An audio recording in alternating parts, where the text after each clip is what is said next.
Okay, this video is about the Jacobian matrix of a function from Rm into Rn. And more precisely, we start with an open subset A of Rm and the function from A into Rn. So the function doesn't have to be defined at all of Rm, which makes sense because we're looking at differential calculus. These are local statements. So let's say that A is an element of A, and we denote by fi the ith component function of capital F. So okay, let's explain this. So you have x is an element of A, right? Then capital F of x is an element of Rn, and so it has n components. Now the function that takes x to the ith component is called fi, the ith component function of f. Alright, and the theorem says that capital F is differentiable in A if and only if each of the fi's is differentiable in A. Okay, and then part B says that if capital F is differentiable in A, then its ith derivative is the m by n matrix whose ith row is the derivative of the function fi. Okay, evaluated A, right? And furthermore, this matrix is the matrix whose entry in row I and column j is partial fi, partial xj evaluated at A. So in other words, we can write this as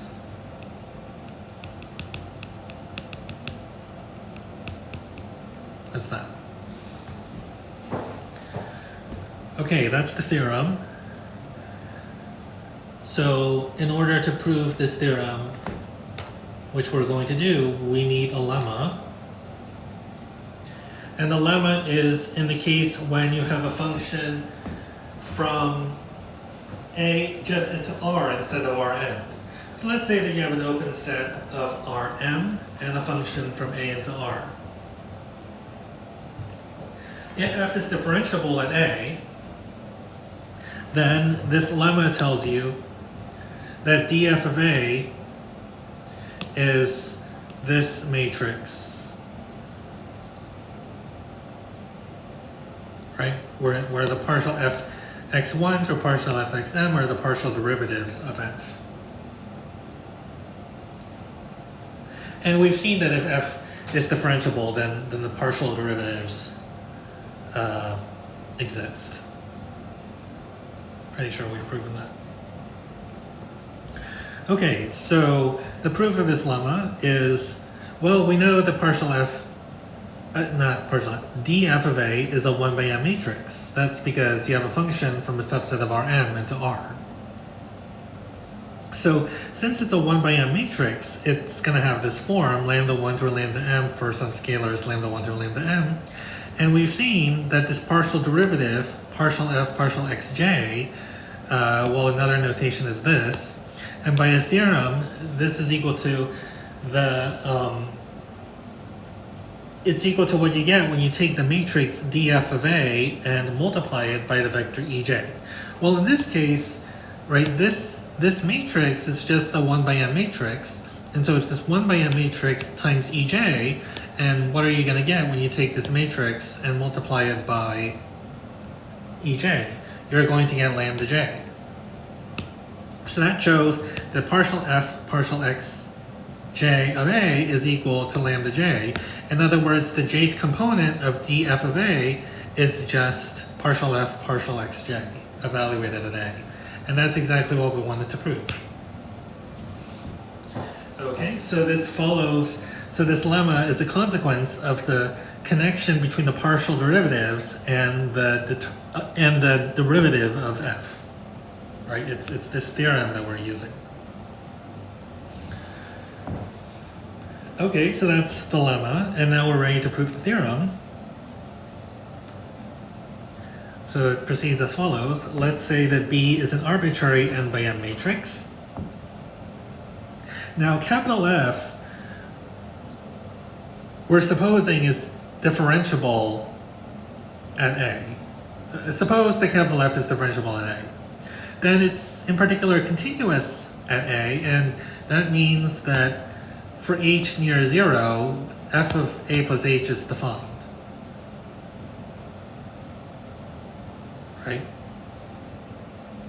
And so let's define this function g of h, which is f of A plus h minus f of A minus b times h over the norm of h.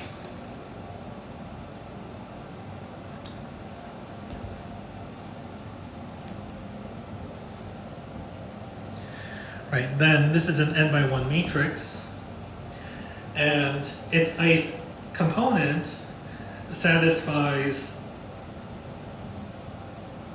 well, it's defined as gi of h, and you just take the ith component of each of these, and so you get fi of A plus h minus fi of h minus rho I of b times h, all divided by the norm of h. Now what happens as h approaches 0? Well, this matrix g of h is going to approach 0 if and only if each of these components approaches 0. And it's g of h approaching the 0 vector if and only if, so these gi of h's, these are scalars. Right? So it's if and only if these approach the number 0. Okay, that's, I guess you can prove that as a lemma or something. And so suppose the capital F is differentiable in A. Well, what does that mean? Remember that means that this approaches the 0 matrix, right? Where capital B is df of A. So if f is differentiable at A, then this thing is approaching 0 with b equals df of A, and so therefore each of these must approach 0. Now what does that mean? That means precisely that each of the fi's is differentiable at A. That's the definition of differentiability of the fi's, right? That there exists a matrix here such that this thing approaches 0. So if this thing approaches 0, then fi is differentiable, where the derivative df of I is precisely rho I of b. And conversely, so if capital F is differentiable at A, then the fi's are differentiable at A, and the derivative of the fi's is precisely the ith row of df of A.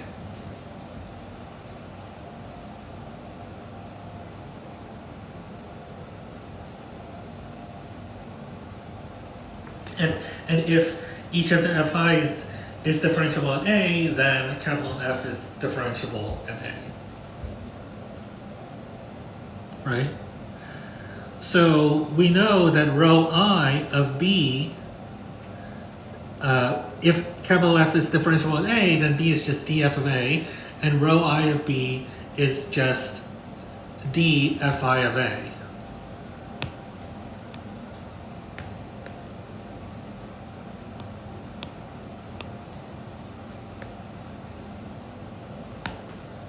So that proves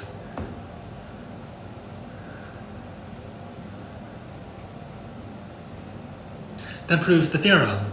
That proves, well, we proved part A and it proves part B. If f is differentiable in A, then its derivative is the n by n matrix, its ith row is dfi of A. So we have this. And then by the lemma, we know that each of these rows, right, is like this.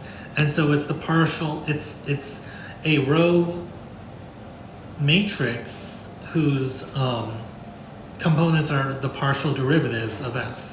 So that proves this part. That the derivative of f is the matrix whose ijth entry is partial fi partial xj evaluated at A. Okay, so that's the proof of the theorem. And so some more terminology. So let A in Rm be open and f a function from A into Rn. So if the partial derivatives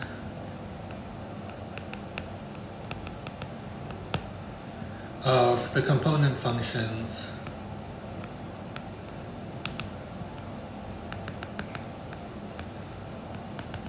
fi of f exist at A, so A is an element of A,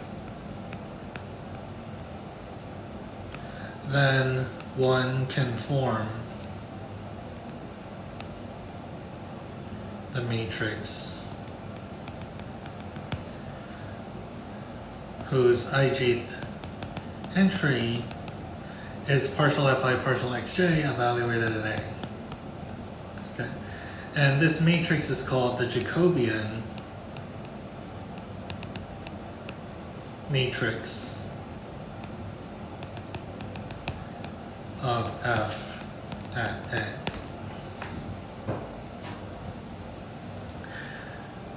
And if the partial derivatives exist, the function might not be differentiable. So the Jacobian can exist without the function f being differentiable, and we want a criterion for differentiability in terms of these partial derivatives, and that's what we're going to talk about in the next video.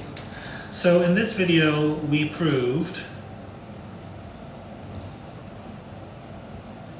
that if you have a differentiable function from A to Rn, we now know what its derivative looks like. The derivative of f evaluated at A is precisely the matrix whose ijth entry is partial fi partial xj evaluated at A, and it's called the Jacobian of f. Okay, thanks.